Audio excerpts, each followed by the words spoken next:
So you recently wrote a poetry book based on Dante's Divine Comedy. Got it right here.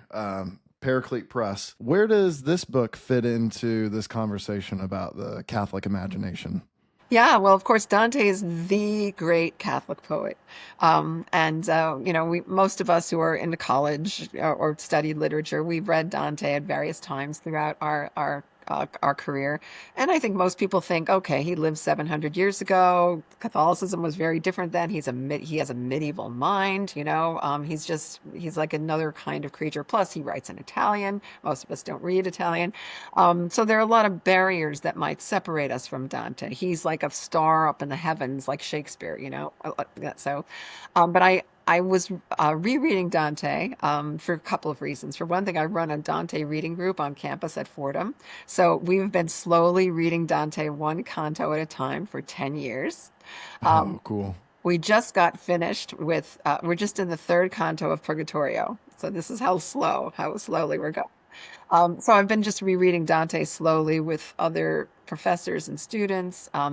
And then it was the 700th anniversary of Dante's death a couple of years ago and the anniversary of the Commedia. So I thought, I'm going to spend the summer just like rereading the Divine Comedy, one canto a day, 100 cantos, 100 days in summer, it's going to work.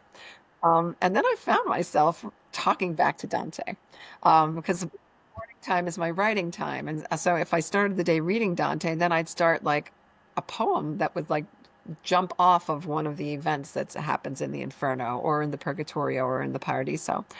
I didn't intend to write a book. I really just intended to, okay, I'm just going to engage Dante in conversation and see in what ways we're alike, and in which ways we're different. And then, again, before I knew it, I had this collection of poems and then I, kind of deliberately shaped it. There are 13 poems devoted to Inferno, 13 to Purgatorio, 13 to Paradiso, and then a couple of poems at the beginning and the end. Um, and, some of the poems are, homage to Dante. Some of them are asking Dante questions, differing with Dante. And so it was a really fun way to engage this and feel like was establishing some sort of friendship with Dante. Um, Sure. I mean, I hope one day when I meet him in eternity, he's gonna like think that this was okay. Um, He'll be like, before we meet, you have to go through the three levels. That's right. Yeah, yeah. Yeah, so it was a labor of love and I really enjoyed doing it. And it gave me also a chance to do some interesting formal things. Dante wrote in a number of forms, but his favorite forms were the sonnet and then terza rima, which he invented actually for the Commedia.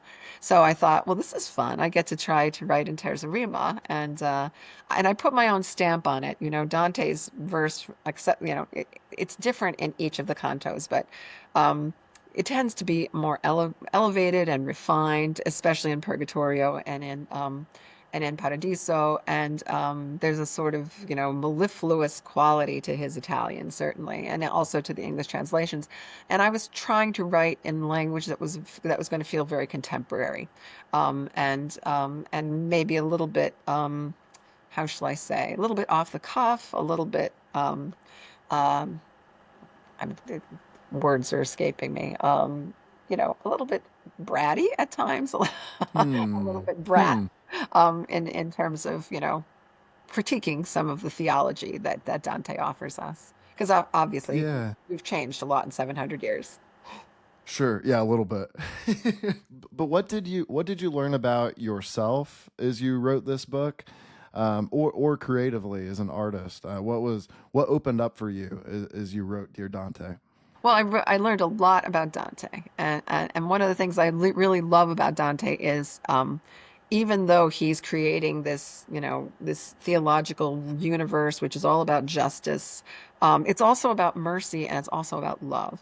And so often in all three of the levels, Inferno, Purgatorio, and Paradiso, Dante is like weeping. He weeps with compassion for the sinners that he finds.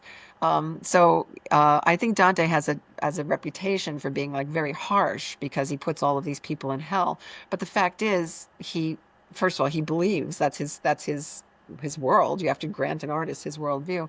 But his response to Paolo and Francesca is to weep. He weeps at the suicides. He at times he can't even speak. He asks Virgil, "Would you please speak for me? I can't speak." Virgil is, of course, his guide through Inferno and Purgatorio. So I just love the fact that Dante was able to separate himself. But Dante the Pilgrim is different from Dante the poet. And that to me is like just masterful in terms of his ability to tell the story in that way. And then of course the language is just it's just spectacular. He's so inventive and he's so alive. His language is so alive. Any poet would kill to write like Dante. So to just have the opportunity to spend time in the presence of this master, was just a joy. And even though I felt a little embarrassed putting my little poems next to Dante's great big poem, but I thought I would ask for forgiveness after I did that. But in the meantime, just go ahead with the gesture and I mostly though I enjoyed the process, of being able to engage in conversation with Dante, just like I enjoy the process of being able to engage in conversation with Pope Francis. Like um, we meet greatness on the page, or we meet greatness in real life, and it's hopefully some of Dante's excellence has rubbed off on me. I don't know.